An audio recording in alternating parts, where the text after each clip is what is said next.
আমার গল্পপ্রিয় বন্ধুরা, কেমন আছো তোমরা? আশা করি ভালো আছো, আমিও ভালো আছি।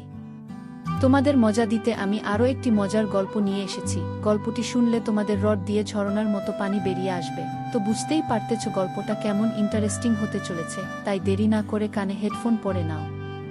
আর যারা আমার সাথে কথা বলতে চাও বা ইমো নাম্বার পেতে চাও, আমি ভিডিওর মধ্যে নাম্বার দিয়ে দেব, আপনারা ভিডিও কলে আমার সাথে মজা করতে পারবেন। চলো তবে আর দেরি না করে শুরু করা যাক। আমি নিজের সাথে কিছু একটা করছিলাম। সেই সময় আমার ভাই রুমে চলে আসে ফোনের চার্জার নিতে। আমার এই অবস্থা দেখে সে একটু লজ্জা পেয়ে যায়। আমি তাকে দেখে খুব লজ্জা পাই। পরে আমি তাকে জিজ্ঞাসা করলাম, কি হয়েছে, কেন এসেছো রুমে? সে বলল, মোবাইলের চার্জার নিতে। আমি তাকে আমার পাশে এসে বসতে বললাম। সে আমার পাশে এসে বসে জিজ্ঞাসা করলো, আপু কি করছিলে? জামাইয়ের কথা মনে হচ্ছিল বুঝি? আমি বললাম, না, জামাইয়ের কথা মনে করে তো আর লাভ নেই। আমি তোমার কথা ভাবছিলাম। হ্যালো ফ্রেন্ড, কেমন আছো সবাই? আমি নীলা, আমার বয়স 25। আমি দেখতে অনেক সুন্দর। আমরা 2 ভাই বোন। আমার ছোট ভাইয়ের বয়স 20। আমি তাকে খুব ভালোবাসতাম এবং স্নেহ করতাম। আমার বিয়ের আগে আমি তার সাথে অনেক সময় কাটিয়েছিলাম। সে দেখতে সুন্দর হওয়ায় আমি তার প্রতি দুর্বল ছিলাম, কিন্তু তা কখনো প্রকাশ করিনি। মনে মনে অনেকবার চেয়েছিলাম তার সাথে ঘনিষ্ঠ হতে এবং তার কাছ থেকে ভালোবাসা পেতে, কিন্তু কখনো সাহস হয়নি বলার।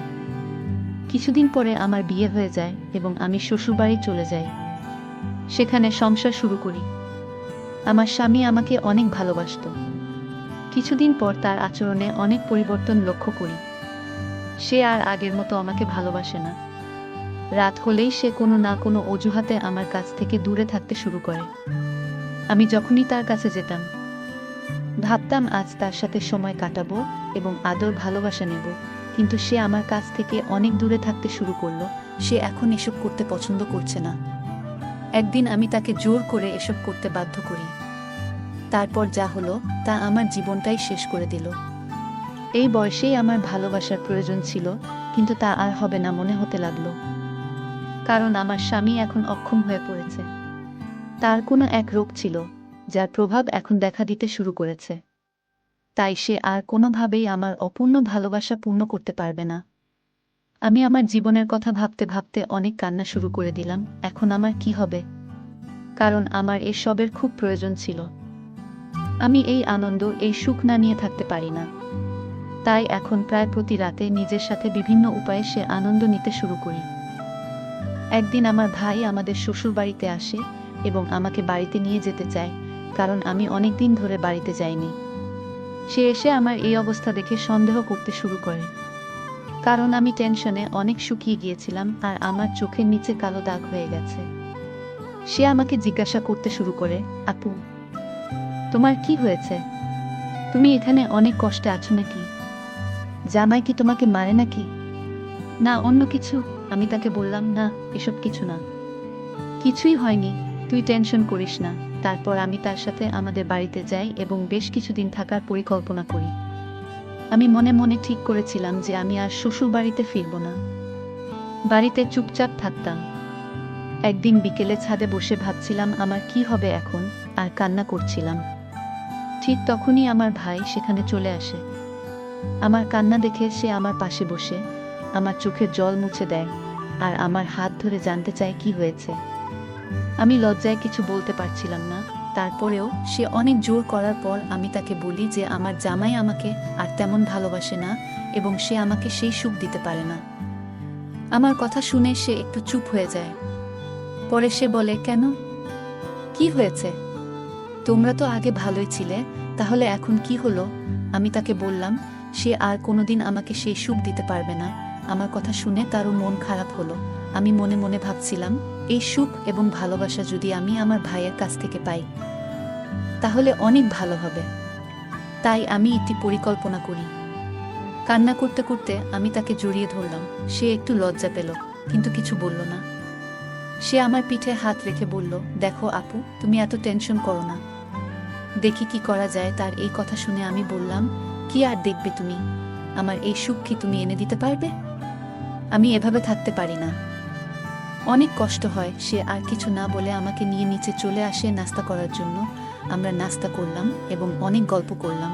আমি মনে মনে ভাবছিলাম আমার ভাইও হয়তো আমাকে নিয়ে কিছু ভাবতে শুরু করেছে। তাই আমি অনেক আনন্দ পেলাম। এরপর থেকে আমি আমার ভাইয়ের কাছাকাছি থাকতে শুরু করলাম, আর সেও আমার কাছাকাছি থাকতে পছন্দ করল। এখন প্রতি রাতে আমি আমার ভাইয়ের কথা ভাবতে ভাবতে নিজের সাথে বিভিন্নভাবে আনন্দ নিতে থাকি। একদিন রাতে ঘুমানোর জন্য রুমে চলে যাই। ঘরের দরজা প্রায় খোলা ছিল। আমি নিজের সাথে কিছু একটা করছিলাম। সেই সময় আমার ভাই রুমে চলে আসে ফোনের চার্জার নিতে। আমার এই অবস্থা দেখে সে একটু লজ্জা পেয়ে যায়। আমি তাকে দেখে খুব লজ্জা পাই। পরে আমি তাকে জিজ্ঞাসা করলাম, কি হয়েছে, কেন এসেছো রুমে? সে বলল, মোবাইলের চার্জার নিতে। আমি তাকে আমার পাশে এসে বসতে বললাম। সে আমার পাশে এসে বসে জিজ্ঞাসা করল, আপু কি করছিলে? জামাইয়ের কথা মনে হচ্ছিল বুঝি? আমি বললাম, না, জামাইয়ের কথা মনে করে তো আর লাভ নেই। আমি তো ওনার কথা ভাবছিলাম। সে আমার কথা শুনে অবাক হয়ে যায় এবং বলে, কেন আপু? আমিও বললাম, এত অবুঝ সাজতে হবে না। তারপর আমি তার খুব কাছে গিয়ে বসে বললাম, ভাই, তুমি আমাকে ভালোবাসবে? আমি তোমাকে অনেক ভালোবাসি। ছোটবেলা থেকেই তোমার সাথে থাকতে চেয়েছি অনেকবার, কিন্তু লজ্জায় বলতে পারিনি। আজ বলছি। সে আমার কথা শুনে বলল, আপু, তুমি দেখতে অনেক সুন্দর। আমারও মন করত, কিন্তু আমিও তোমাকে বলতে পারিনি। ভয়ে আমি তার মুখ থেকে এইসব কথা শুনে অনেক খুশি হলাম আর তাকে জড়িয়ে ধরলাম। সেও আমাকে জড়িয়ে ধরল। আমি তার গালে অনেকবার কিস খেলাম। তারপর অনেক দিনের মনে বাসনা আমার পূর্ণ হতে থাকলো। সে রাতে আমার রুমে অনেকক্ষণ ছিল আর আমাকে অনেক ভালোবাসা দিল, যেটার জন্য আমি এতদিন অপেক্ষা করছিলাম। পরে সে তার রুমে চলে গেল আর বলল, একটু পরে যেন আমার রুমে আসো, কারণ অনেকক্ষণ হলো আমি তোমার রুমে আছি, কেউ যেন সন্দেহ না করে। পরে আমি সুযোগ বুঝে তার রুমে গিয়ে আবার শুরু করলাম বাকি কাজগুলো। আমার ভাইয়ের এসব দেখে আমি তো অবাক হয়ে গেলাম। ভাবছিলাম, যদি কিছুদিন আগে এসব হতো তাহলে আমি হয়তো বিয়েই করতাম না। আমরা সেদিন অনেকবার ঘনিষ্ঠ সময় কাটিয়েছিলাম। যে ভালোবাসা আমার ভাই আমাকে দিয়েছে, এতদিনেও আমার স্বামী আমাকে এই রকম ভালোবাসা দিতে পারেনি। তাই আমি মনে মনে ঠিক করলাম, আমি আমার স্বামীকে ছেড়ে দেব এবং বাড়িতেই থাকব, আর আমার সব অপূর্ণতা আমার ভাইয়ের কাছ থেকে পূরণ করব। এরপর থেকে আমি আর আমার ভাই একসাথে অনেক সময় কাটাতে শুরু করলাম।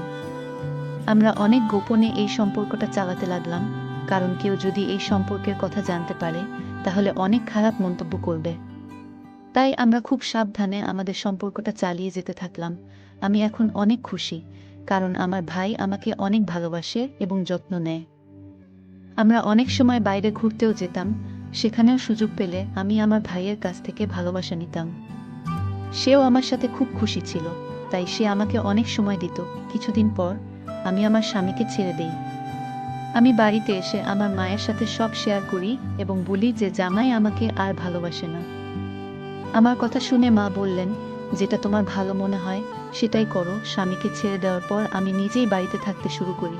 আমি আর আমার ভাই একসাথে থাকা শুরু করলাম। অনেক সময় কাটাতে লাগলাম, গল্প করতাম, যা আমার জন্য অনেক ভালো সময় ছিল।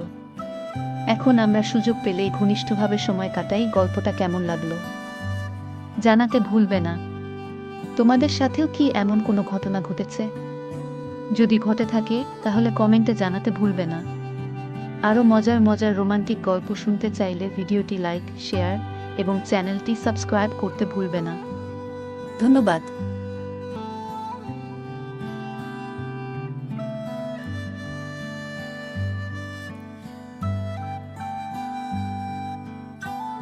আজকের গল্পটি এ পর্যন্ত। এতক্ষণ সাথে থাকার জন্য ধন্যবাদ। দেখা হবে পরবর্তী কোনো ভিডিওতে।